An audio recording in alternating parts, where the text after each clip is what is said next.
ऐसा हाजी जो हज तमत्तो या हज क़िरान कर रहा है उस पर दमे शुक्र वाजिब होता है। शुक्राने के तौर पर वो एक कुर्बानी करते हैं, राह खुदा में जानवर को कुर्बान करते हैं। एक तो ये कुर्बानी हो गई। उसी हाजी के अंदर अगर दो मज़ीद शराइत पाई जाएँ तो उस हाजी पर एक और कुर्बानी करना भी लाजिम और वाजिब होगा, जो हर साल अपने वतन में रहकर की जाती है, जो बकरा ईद की कुर्बानी होती है। पता चला कि हज की कुर्बानी और सालाना जो कुर्बानी अपने वतन में रहकर बकरा ईद की कुर्बानी की जाती है, ये दोनों अलग अलग हैं, एक नहीं है। बाज़ हाजी हजरात ये समझते हैं कि चूँकि हमने वहाँ पर जाकर मक्कातुल मुकर्रमा में हज के साथ कुर्बानी कर ली है तो हमारी तरफ से कुर्बानी हो गई। तो याद रखें, वो कुर्बानी वो हज के शुक्राने के तौर पर अल्लाह ताला की बारगाह में एक जानवर को पेश करना, खून बहाना, वो वाजिब है जो हज तमत्तो कर रहा है या हज क़िरान कर रहा है। चूँकि अक्सर पाकिस्तानी यहाँ से जाकर वो हज तमत्तो ही करते हैं तो उन पर एक कुर्बानी वाजिब होती है, वो हज तमत्तो की। वो हज तमत्तो का बतौर शुक्र दम बहाते हैं, अल्लाह ताला की बारगाह में जानवर पेश करते हैं। अब दो शराइत क्या हैं? अगर किसी हाजी के अंदर ये दो शराइत पाई जाती हैं कि वो साहिब निसाब भी है, यानी हज पर जो उसका ख़र्चा आ रहा है उसके अलावा उसके पास इतनी मालियत है कि वो 52.5 तोला चांदी की मिकदार को पहुँचती है और ज़रूरियात से भी ज़ायद है, तो ऐसी सूरत में वो साहिब निसाब है। दूसरी शर्त ये है कि वो हाजी किसी सूरत में मुकीम बनता हो। अगर वो मुकीम बनता है तो ऐसी सूरत में भी उस पर कुर्बानी करना लाजिम होगी। ये दो शराइत अगर पाई जाएं, अगर इन दो में से कोई एक भी नहीं पाई जाती तो ऐसी सूरत में उस पर कुर्बानी वाजिब नहीं होगी। साहिब निसाब भी हो और वो मुकीम भी हो, इसलिए कि मुसाफिर पर कुर्बानी नहीं है। वो किस सूरत में मुकीम होता है? वो ये सूरत बनती है कि अगर बिलफर्ज कोई हाजी साहब यहाँ से पाकिस्तान से रवाना होते हैं 20 ज़िलक़ादा को, यहाँ से रवाना हुए, अब 5 ज़िलहज को उस हाजी साहब के तकरीबन 15 दिन पूरे हो रहे हैं। अब अगर कोई मुसाफिर शरई हो, 15 दिन के बाद उस पर मुकीम वाले अहकाम लागू होना शुरू हो जाते हैं, अगर उसका 15 दिन से ज़्यादा रहने का इरादा हो। अब देखो, यहाँ से 20 ज़िलक़ादा को एक हाजी साहब रवाना हुए हज की नीयत के साथ। अब 5 ज़िलहज को उस हाजी साहब के 15 दिन मुकम्मल हो जाएंगे।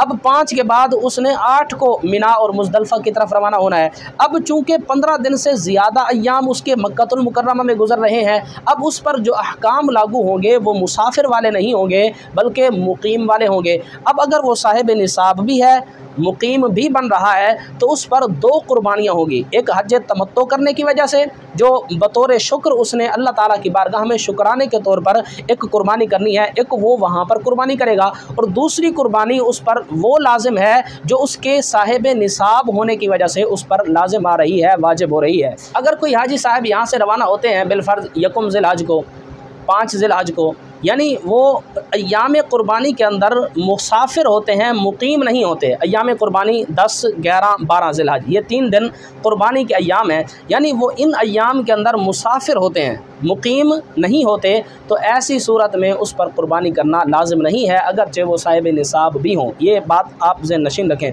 और तीसरी सूरत ये बनती है कि अगर बिलफर्ज वो यहाँ से रवाना हुए 5 ज़िलहज को, 7 ज़िलहज को पाकिस्तान से रवाना होते हैं, अब वो वहाँ पर पहुँच गए।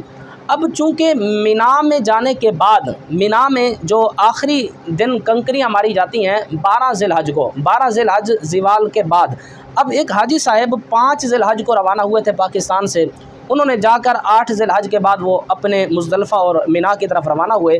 अब 12 ज़िलहज ज़िवाल के बाद उन्होंने कंकरियाँ मारी।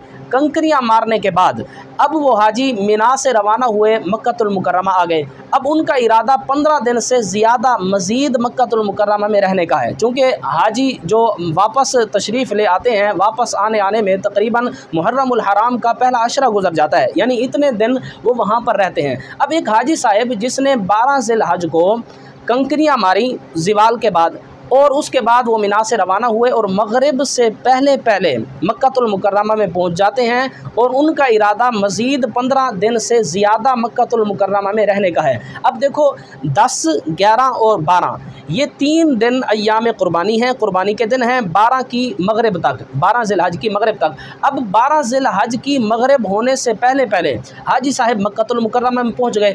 उसके बाद अब उनका इरादा है कि मज़ीद 15 दिन से ज़्यादा वो मक्कातुल मुकर्रमा में रहेंगे। अब जब उनका इरादा 15 दिन से ज़्यादा की इकामत का है, ज़्यादा दिन ठहरने का है, तो ऐसी सूरत में वो मुसाफिर नहीं है, वो मुकीम है। तो ऐसी सूरत में ऐसे हाजी पर जो 15 दिन से ज़्यादा मिना में कंकरियां मारने के बाद, यानी 12 ज़िलहज के बाद 15 दिन से ज़्यादा मक्कातुल मुकर्रमा में रहने की नीयत कर रहे हैं और मगरिब होने से पहले पहले मक्कातुल मुकर्रमा में पहुंच रहे हैं, तो ऐसे हाजी साहिब पर भी अय्याम कुर्बानी के अंदर कुर्बानी करना वाजिब होगी। अब देखो इसकी क्या सूरत है, वो मगरिब से पहले पहुंच रहे हैं, अब थोड़ा सा वक्त बच रहा है, तो अब देखो इस सूरत में बिल्कुल वक्त कम है। यानी अगर वो असर के वक्त पहुंच रहे हैं, असर और मगरिब के दरमियान कितना वक्त है, वो किस तरह इंतज़ाम कर सकते हैं।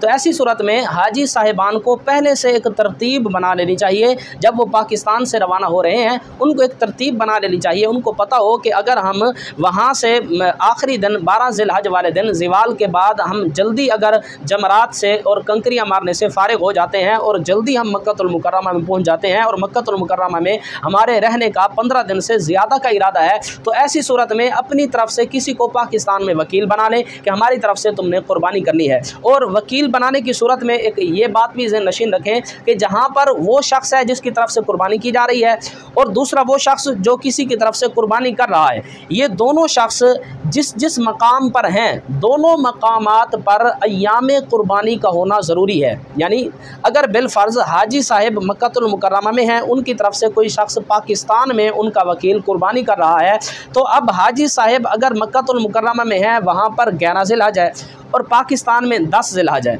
अब इस सूरत में तो अगर पाकिस्तानी शख्स मक्कातुल मुकर्रमा में रहने वाले की तरफ से कुर्बानी करेगा तो हो जाएगी, क्योंकि वहाँ भी अय्याम कुर्बानी चल रहे हैं, पाकिस्तान में भी अय्याम कुर्बानी चल रहे हैं। बिलफ़र्ज़ अगर कोई शख्स पाकिस्तान में किसी ऐसे हाजी की तरफ से कुर्बानी करता है जो हाजी मक्कातुल मुकर्रमा में बैठा है और मक्कातुल मुकर्रमा में 12 ज़िलहज चल रही है और पाकिस्तान में 13 ज़िलहज चल रही है, अब चूँकि 13 ज़िलहज का जो दिन है ये अय्याम कुर्बानी में नहीं आता, तो ऐसी सूरत में कुर्बानी नहीं होगी। तो इस मसले को भी ज़हन नशीन रखें कि कुर्बानी करने वाला और जिसकी तरफ से कुर्बानी की जा रही है, ये दोनों हज़रात जहाँ पर मौजूद हैं, दोनों मकामात पर अय्याम कुर्बानी का होना ज़रूरी है। तो आज की नशिस्त में ये बात वाज़ेह हो गई कि एक हज तमत्तो या हज क़िरान की कुर्बानी है और दूसरी बकरा ईद की कुर्बानी है जो साहिब निसाब पर लाजिम और वाजिब होती है। इन दोनों कुर्बानियों के अंदर फ़र्क है। अगर शराइत पाई जाएँ तो हाजी के ऊपर हज तमत्तो या हज क़िरान वाली कुर्बानी भी लाजमी है और उसके अलावा जो हर साल साहिब निसाब होने की वजह से उस पर कुर्बानी वाजिब या लाजिम होती है, तो वो करना भी उस पर वाजिब और लाजिम है।